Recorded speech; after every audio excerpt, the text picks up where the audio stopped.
Sziasztok, Adri vagyok, és ebben a videóban megmutatom nektek, hogyan kell használni egy varrógépet, hogyan működik, illetve bemutatom azokat az öltéseket, amiket az idő nagy részében használni fogtok. A varrógépet, amit a képen láttok, a barátom családjától kaptam kölcsön. Ez egy Brother BM 2600-as gép, egy eléggé átlagos háztartási varrógép, ami a funkciókat illeti. Ez a varrógép is, ahogy a legtöbb varrógép, áll a varrógépből és a hozzá tartozó beledugható nyomótalpból, ami szabályozza a varrás sebességét. Amint látjátok, ez még egy régebbi tárcsás működtetésű varrógép.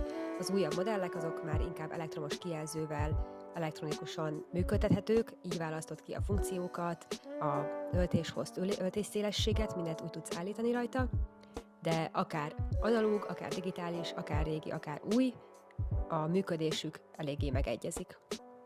Én a gépet így szoktam tárolni, ahogy látjátok, hogy egy anyagdarab van a varrógéptalp alá rakva, és bele van szúrva a tű, így nem tud elmozdulni, amíg nem használom, illetve még egy hozzávaló húzat szokott rajta lenni, ami védi a portól és a kosztól. A barátom anyukája így adta oda, hogy ő így tartotta, ezért én is így tartom. Akkor kezdjünk is bele, és nézzük meg, hogy mire való ez a sok tekerentyű a gépen. Ez az első nagy tárcsa az, amivel kiválasztod a varrás programot, amiket itt látsz a különböző számokkal jelölve. Itt a fehér sávban SS betűvel jelölve látjátok a stretch varrás funkciókat. Nagyon jó, hogyha van gépen ilyen funkció. Ahhoz, hogy ezeket a programokat használd, mint látod, ez is párhuzamosan a kék programok mellett van jelölve, át kell kapcsolnod az egyel kijjebbi tárcsán az SS funkcióra. Ezután ismét ezzel a belső, nagyobb tárcsával tudod kiválasztani a kívánt varrásprogramot. Ezzel a külső szürke tárcsával egyébként az öltés hosszúságát állítjuk. Általában az egyenes öltésnél ez a 2-es és 3-as között szokott lenni. Ez függhet attól, hogy mennyire vastag az anyagod, mennyire apró szemeket szeretnél. Egy átlag közép nehéz anyagnál a 2,5 öltéshoz szokott lenni a nyerő. Viszont, hogyha ideiglenes varratokat, vagy olyan varratot szeretnél csinálni, amivel beráncolod az anyagot, ahhoz a legnagyobb öltéshoz szoktuk választani, ami elérhető a gépen, ez nálam a 4-es, ilyenkor maxra tekerem az öltéshozt, és azzal varrok végig egyenes varrással. Ezáltal sokkal később lesz kivenni azt a varratot, hiszen nem sok kis apró szem van, hanem kevesebb, nagyobb. Szóval megvolt a program kiválasztása és az öltéshoz kiválasztása. Tőlük jobbra ez a nagyobb oldalsó tárcsa a varrógép tűjét mozgatja manuálisan. Ezt a varrás elején és végén szoktuk használni, illetve sokszor, hogyha beállítod, hogy pontosan hol legyen a tű, akkor ezzel tudod lefelgörgetni és ellenőrizni, hogy hol éri az anyagot. Hogyha látod ezt a kis jelölést itt ezen a tárcsán, ez jelöli a tű a helyét, és ugye, hogyha ez a legmagasabb, legfelső ponton van, akkor van a tű is a legmagasabb ponton a varrógépen. Erre a legfelső pontra szoktuk állítani a varrás végén, ahhoz, hogy utána kivehessük az anyagot a varrógépből. Mivel ilyenkor megfeszül a cérna, és hogyha így kihúzod az anyagot, akkor nem lesznek laza szálak. Ez az alsó kallantyú, ahogy talán a kis ábra is mutatja fölötte, a visszafelé varrásra használatos. Hogyha ezt benyomom, akkor visszafelé varr a varrógép a megszokott menet irányához képest. A visszafelé varrást azt minden varrás elején és végén végrehajtjuk, mivel ez rögzíti a varratoknak az elejét és a végét, hogy ne bomoljon ki később. Ezt azoknál a varratoknál nem szükséges megcsinálni, amit úgy tervezel, hogy később kiszedsz. Ez különböző gépeken különbözően nézhet ki. Nagyon szuper, hogyha olyan géped van, ahol ezt csak be kell nyomni, és nem kell folyamatosan tartani, ugyanis ilyenkor egyel kevesebb kezed van ahhoz, hogy irányítsd az anyagot a tű alatt, és nyilván ez sokkal egyszerűbb, hogyha csak be kell nyomnod egy gombot, és mindkét kezedtel tudod tartani ugyanúgy az anyagot a visszafelé varrás során is. A maradék két felső tárcsán közül az első, az az öltés szélesség. Ez minden öltésnél kicsit máshogy működik. Öltés szélességként effektíve a cikcak varrásnál fogjuk látni, ez dönti el, hogy a cikcakunk kezdőpontja és csúcspontja mennyire legyen távol egymástól. Ennek a minimuma és maximuma látszik ezen a cikcak varró talpon, ami általában a varrógépünkön van. Ebben a beállításban mindenképpen ebben a résben fog maradni a tű, és akkor a cikcaknál a jobb szélső ponttól beállíthatjuk, hogy mennyire menjen balra minden öltésnél a tű. Az egyenes varrásnál az dönti el ez a tárcsa, hogy ezen a sávon belül hol van a tűnk, és hol fog végigmenni az egyenes varrás. Ezzel ugye finom hangolhatjuk azt, hogy mekkora anyagrészt szeretnénk kívül hagyni a varráson. Ez attól függ, hogy milyen vonal mellett tudjuk jól vezetni az anyagot, úgy, hogy a tűt be tudjuk állítani a szabásminta által megadott ráhagyás szerint. Amint láthattátok, most levettem a varrógépről a nyomótalpunkat. Ezt úgy tehetitek meg, befordítom a gépet, hogy lássátok, hogyha megnyomjátok ezt a kis kallantyút a varrótalp mögött, ez automatikusan elengedi így a varrótalpat, és ilyenkor be tudtok rakni ugye egy másik varrótalpat a helyére, mondjuk a cipzárvarrótalpat, és le kell eresztenetek ilyenkor ezzel a másik oldalsó karral a varrótalpnak a tartóját, és ez így automatikusan, hogyha jó helyre tettétek, bekapja a varrótalpat. Ezt az oldalsó kallantyút használjátok akkor is, amikor le vagy föl akarjátok rakni a varrótalpat az anyagról. Mielőtt elkezdjük a varrást, rárakjuk a varrótalpat, és amikor abba hagyjuk, akkor pedig fölemeljük. Itt a varró felület elején látható egy ilyen kis tároló, amit hogyha leveszünk, egyrészt ebbe tartom én ehhez a géphez való varrótalpakat, illetve itt tartom a varrógéptűket, de ez nem csak egy tároló funkció, hanem ezzel tesszük a gépet egy karúvá, ami azért nagyon jó, mert így rá tudunk húzni és körkörösen varni dolgokat, például egy ruha ujjának a végét rá tudjuk húzni és úgy végigvarni az anyagot. Gépvarró tűből jó, hogyha van egy ilyen válogatás csomagotok. Általában a legtöbb anyaghoz a 80-as, 90-es tűt szoktuk használni, az szokott a varrógépben lenni, a finomabb anyagokhoz a 70-est jobb, nehezebb, erősebb anyagokhoz pedig a 100-ast. Nekem most pont egy 100-as tű van benne a gépben, ugyanis egy táskát vartam, amihez vastagabb anyagot használtam. Ezen kívül nekem van egy csomag stretch varrótűm is. Fontos, hogy ezekhez az anyagokhoz külön varrótű tartozik, ugyanis ezeknek másféle hegye van, nem átszakítják, hanem inkább besiklanak az anyagrostok közé, és így nem károsítják az anyagot. Ez fontos, hogyha stretches anyagot szeretnétek varni, de igazából bármit szeretnétek varni, érdemes megkérdezni a rövidáru üzletben, hogy milyen tűt ajánlanak hozzá. A tű cseréjéhez tekerjétek ki ezt a csavart a tű fogó fölött, és akkor egyszerűen ki fog csusszadni a helyéről. Talán látjátok, hogy a varrógép tű kialakítása olyan, hogy a háta lapos, elő pedig ilyen domború a töve, amit be kell rakni a gépbe, és csak úgy szabad berakni, hogy a lapos fele van hátrafelé, de nem is nagyon fog egyébként máshogy bemenni, de akkor is figyeljetek erre, beledugjátok, visszaszorítjátok, és már mehet is a varrás. És akkor még a talpak, amiket használni szoktam, és már említettem az eszközös videómban, a cipzárvarrótalp, ezt tudjátok használni rejtett cipzárak varrásához, ez egy elég fontos eszköz, nehéz helyettesíteni, illetve nagyon szuper, hogyha a varrógépetekhez van gombjuk varrótalp. Ezt is lehet manuálisan, de így sokkal egyszerűbb és egyenletesebb eredményt kaptok. Most visszarakom a kis tárolót, hogy megint teljes legyen a varrógép, és akkor haladhatunk is tovább. Jöjjön a cérna befűzése. Mindenek előtt a varrógépben két helyről jön a cérna, innen föntről, az, amit általában látunk, illetve a varrótalp alól, az orsóról jön még a cérna.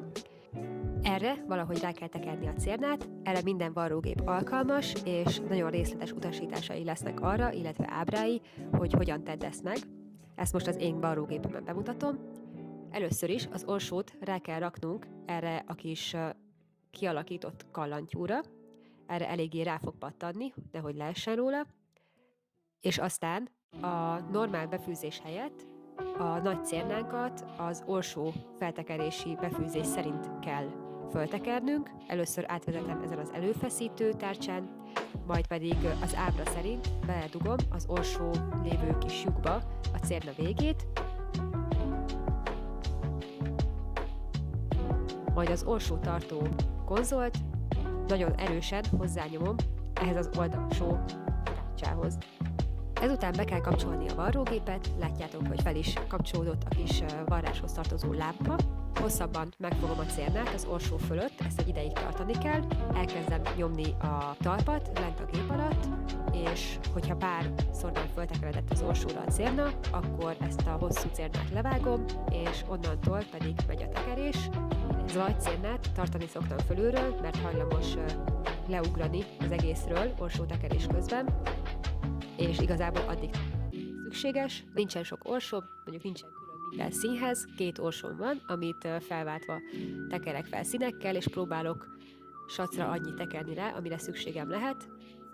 Most nem is tekerek sokat, és úgy állítom le, hogy leveszem a lábamat a talpról, megáll az orsó, és egyszerűen visszakattintom és lehúzom róla az orsót, elvágom a cérnát, és kész is van az orsónk. Nagyon figyeljetek arra, hogyha az orsót tartó konzol ebben az állapotban van, akkor nem tudtok varni a varrógéppel, szóval, hogyha valamiért nem megy a gép, akkor ellenőrizzétek, hogy ez nem kattant-e át.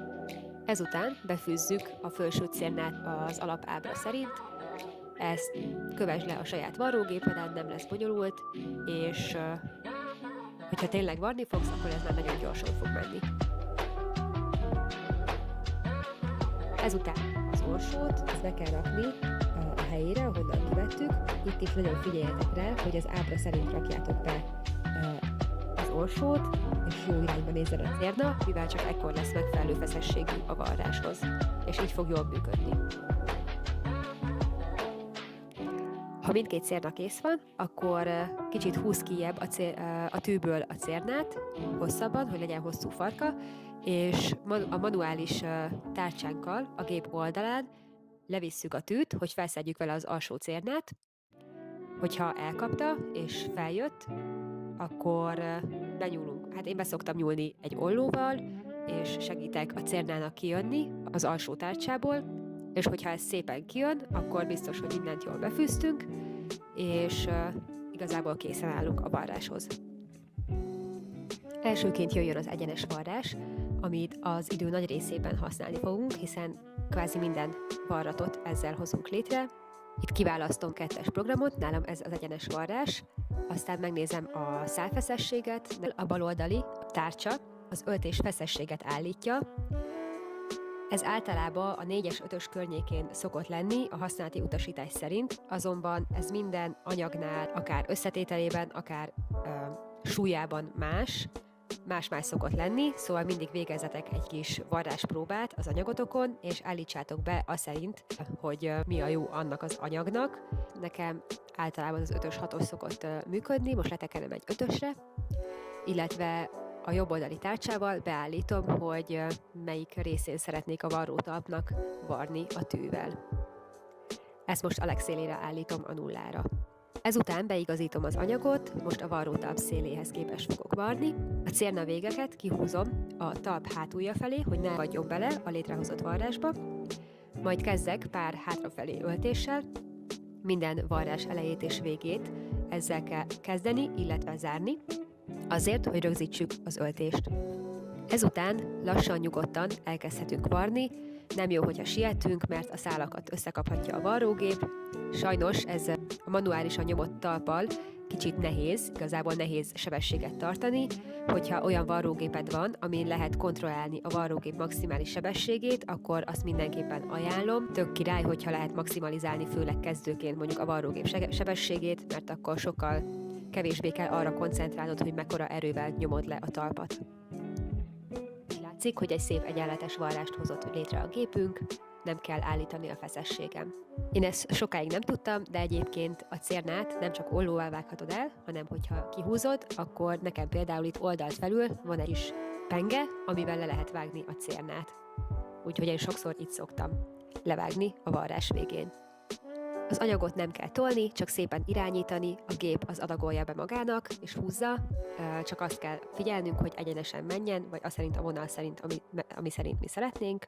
Másodiknak jöjjön a cikcakvarrás, ami nálam ez a 3-as program, át is állítom rá a tárcsát a varrógépen, és én ezt, mivel a szélek eldolgozására szoktuk használni, én szeretem egy rövid öltés hosszon használni, mondjuk egy 2-es körül, majd fönt beállítjuk az öltés szélességét, ami ez esetben, ha elfér, akkor én a legszélesebben, az 5-ösön szeretem használni, hogy minél nagyobb legyen ez a varrás.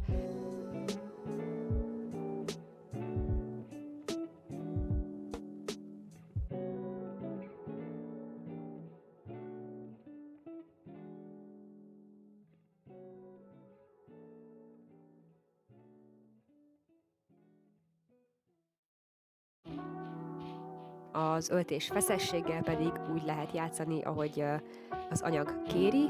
Látjuk majd a varráson, hogy megfelelő-e a feszesség beállítás, attól függően, hogy a cérnák hogyan látszanak az anyag két oldalán. Addig kell játszani a feszesség beállításával, amíg a végén kb. Egy ilyen képet kaptok, hogy se az anyag felső oldalán, se az anyag alsó oldalán nem látszik rossz cérna. Mindjárt mutatok gyorsan egy példát ennek az állítására. Itt, ahogy elkezdem varni az anyagot, az elején látszik, hogy a felső szál az túl laza, ugyanis nagyon áthúzza az alsó szál a saját oldalára, és a másik oldalon szinte ilyen y-okat kapunk. Hogyha feljebb állítom a feszességet, akkor látszik, hogy ez a következő varrás már egy fokkal jobb, de igazából még feszesebbre kell állítani. Azzal a beállítással csináltam azt a varrást, amit ezelőtt láttatok. A másik két program, amit bemutatok, azok a stretch varrás funkcióban vannak. Ebből is egy egyenest és egy szél lezáró öltést fogunk használni. Először az egyenes varráshoz áttekerek az öltés-hoz gombnál az SS funkcióra, és kiválasztom a 14-es programot, ami az én gépem szerint az egyenes varrás. A varrás elején figyeljünk arra, hogy hol van a cérna, amikor kezdünk. Látszik, hogy ez a varrás igazából több öltést csinál egy helyen, de ugyanúgy egy egyenes varrás. Ez arra jó, hogy sokkal erősebb lesz maga az öltés, és jobban bírja a stretches anyagba a húzavonát. Mindig figyeljetek, hogy hagyjatok elegendő cérnavéget a gépen, különben amikor elkezditek a következő varrást, akkor előfordulhat, hogy kijön a tűből a cérna. A másik öltésünk ugye a széllezárásra használatos, ez ugyanúgy az SS funkciónál, én ezt a 16-os programot szoktam használni, és itt is a legszélesebbre állítom, mint a cikcak varrásnál az öltés szélességet, vagyis 5-ösre, és igazából minden ugyanúgy megy, mint a többi varrásnál. Arra figyeljetek tényleg, hogy ezeknél a stretch varrásoknál sokkal lassabban halad a varrógép, nyomjátok alá az anyagot, feltolulhat, viszont figyeljetek arra, hogy mindig egyenesen menjen. Igazából minden öltésnél ugyanarra kell figyelni, hogy csinálj az elején és a végén visszafelé pár szemet, illetve hogy jól vezesd az anyagot a nyomótalp alatt. Ha van gomblyukvarró funkció a gépeden, akkor az majd benne lesz a használati utasításban, hogy pontosan hogy csináld. Az én gépemen úgy kell csinálni, hogy a gombjuk alján kezdünk, először ezzel az A programmal, aztán átmegy a bal oldalára a gombjuknak a B programmal, majd ismét vissza kell menni erre az AC programra, a C az a gombjuk teteje, majd a D programmal a jobb oldalon visszajövünk a gombjuk aljához. Ezt a tárcsán ugyanezzel a jelöléssel fogod megtalálni, először az A, utána a B-re átváltasz, vissza a C-re, majd a D-re. Nagyon sok helyen jelölve van, meg biztosan lesz hozzá leírás is, szóval nem kell tartani tőle. Öltés-hozban pedig az F és a másfél között kell lennie a tárcsának. A 0 egyébként azt jelenti, hogy a gép egy helyben var, nincsen öltés-hossz. Én például ezt akkor szoktam használni, hogyha gombokat varrok föl a ruhákra, így sokkal tisztább és gyorsabb egyébként sok gombot felvarni egy ruhára, de erről is lesz majd külön videó. Ez volt tehát a varrógép alaphasználata és pár öltés, amiket a leggyakrabban használunk, tényleg az egyenes öltés az idő 80%-ában. Viszont ne felejtsd el, hogyha stretches anyagot varsz, akkor stretch varrótű és stretch program. Köszönöm szépen a figyelmet, ha bármi kérdésed vagy hozzászólásod van, akkor írd meg a komment szekcióban, illetve nézd meg a többi varrással kapcsolatos tartalmamat is. Adri voltam a The Lazy Arts-tól. Sziasztok!